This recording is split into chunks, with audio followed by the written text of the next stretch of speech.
ہمارے سلسلہ مجددیہ محمدیہ سیفیہ میں جو حضور المشرقین بندے کو اسباق نقش بندیہ دینے کے بعد جو پہلی بات فرماتے ہیں وہ آپ استبراء کے متعلق فرماتے ہیں،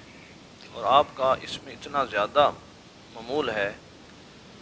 کہ کوئی مجلس کوئی محفل ایسے نہیں ہوتی کہ جو اس بات پہ ختم نہ ہو کہ دوسرے شرعی مسئلے کے ساتھ یہ مسئلہ جو ہے وہ سرکار المشرقین لازم طور پہ فرماتے ہیں کہ استبراء کا مسئلہ کیا جائے۔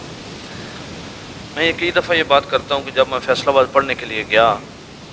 تو مولانا سردار احمد صاحب رحمۃ اللہ علیہ کا وہ قریبی دور تھا، وہ آپ دنیا سے تشریف لے جا چکے تھے، لیکن ان کی نشانیاں، ان کے بہت سارے شاگرد وہ موجود تھے۔ تو مسجدوں میں نے اپنی آنکھوں سے دیکھا کہ دیواروں پہ لکھا ہوتا تھا کہ ڈھیلے استعمال کرنے کے بعد ڈبے میں ڈالیں، وہاں پہ پیٹی رکھی ہوتی تھی، ڈبہ رکھا ہوتا تھا۔ لیکن اب وہ سلسلہ ایسا ختم ہو گیا کہ جیسے گدھے کے سر سے سینگ ختم ہو گئے، گویا کہ ہے ہی نہیں۔ ایک مدرسہ میں اندر حاضر ہوا تو مفتی صاحب تھے،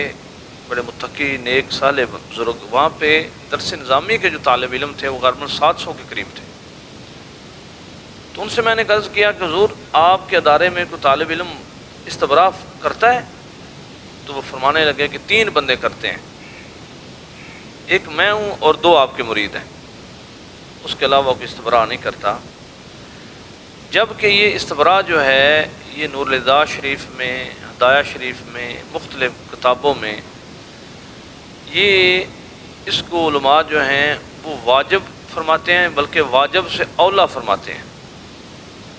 واجب سے اولا فرماتے ہیں۔ اور نور الہدایہ شریف والے فرماتے ہیں کہ اتنی دیر تک وضو شروع کرنا جائز نہیں ہے جتنی دیر تک بندے کو تسلی نہ ہو جائے۔ اور تسلی کے لیے جو لفظ فرماتے ہیں وہ 3 چیزیں فرماتے ہیں کہ چلنا، کھانسنا اور ٹیک لگانا، 3 چیزیں۔ اور فرمایا اس کے علاوہ جس طرح تمہارا دل مطمئن ہو جائے۔ جناب رسول مقبول صلی اللہ علیہ وسلم جب آپ نے مسجد قباء کی بنیاد رکھی تو اللہ رب العالمین نے سورۃ توبہ میں آیتیں جو آئیں کہ اے نبی صلی اللہ علیہ وسلم یہ جو جن کی مسجد کی آپ بنیاد رکھ رہے ہیں یہ بڑے صاف ستھرے لوگ ہیں۔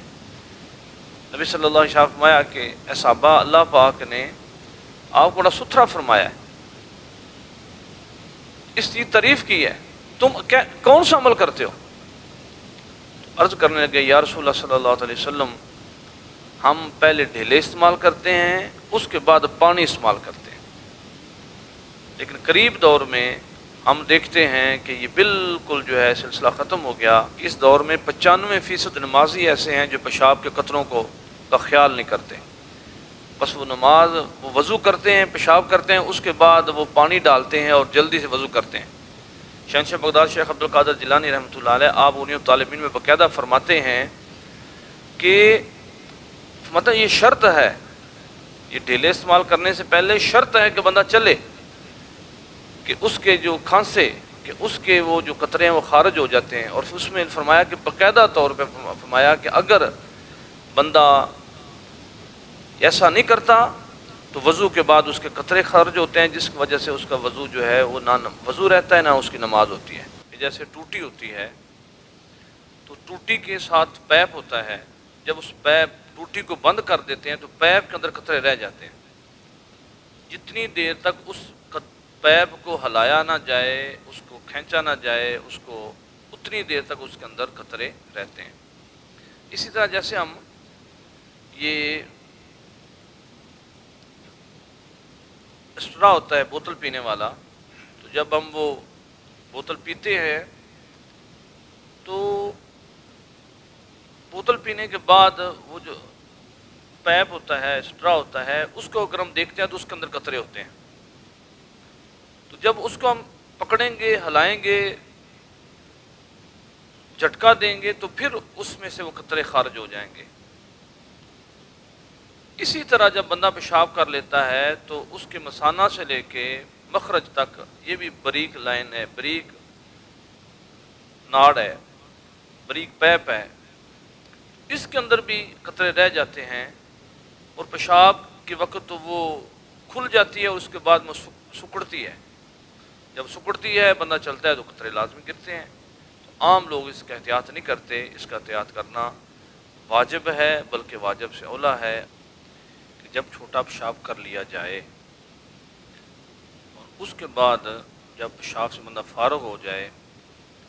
تو ڈھیم یا آج کے دور میں جو ردی قسم کے ٹشو ہوتے ہیں جو سب سے سستے ہوں، جو خوشبودار نہ ہوں، جو مہنگے نہ ہوں، جو سستے ہوتے ہیں، جن کے اوپر لکھائی نہ ہو، جس کا عام لوگ شادیوں میں استعمال کرتے ہیں یا عام لوگ رکھے ہوتے ہیں، وہ لوگ میز میں صاف کرتے ہیں اور پھینک دیتے ہیں، اس طرح کے ٹشو، اس ٹشوز کو چھوٹے پیشاب والی جگہ پہ رکھ کے اس مخرج سے جو قطرے نکلے ہوں وہاں پہ لگایا جائے کہ وہ جو قطرے ہیں وہ اس کے ساتھ جذب ہو جائیں۔ جب جذب ہو جاتے ہیں اس کے بعد بندہ دیکھتا ہے کہ اب قطرہ نہیں ہے، تو پھر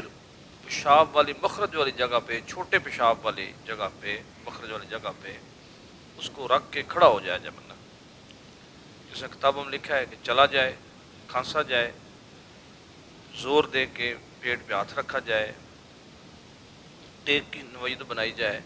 یا جس طرح اس کا دل مطمئن ہو، جس طرح اس کا دل مطمئن ہو۔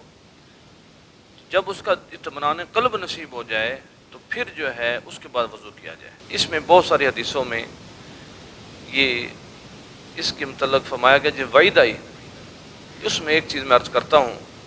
کہ رحمت عالم صلی اللہ علیہ وسلم نے ارشاد فرمایا کہ بعض بندے دوزخ میں ان کی حالت ایسی ہوگی، ان کو اذیت ایسی ہوگی کہ دوزخی جو ہیں ان سے مزید ان کی پریشانی میں اضافہ ہوگا۔ ان میں ایک بندہ وہ ہوگا جو اپنی آنتڑیاں جو ہیں وہ کھینچ رہا ہوگا،